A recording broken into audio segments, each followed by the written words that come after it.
पापा त मोरे हमका ओही दिन बिसरी गएन। पापा त मोरे हमका ओही दिन बिसरी गए।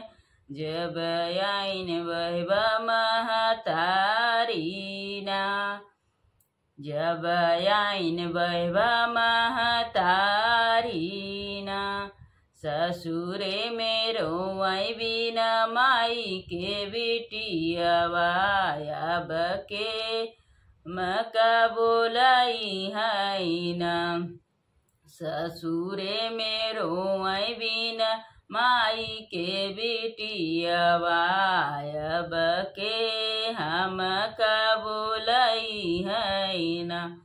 ससुरे मेरो आई बिना माई के बिटियावा। अब के हम का बोलाई है ना।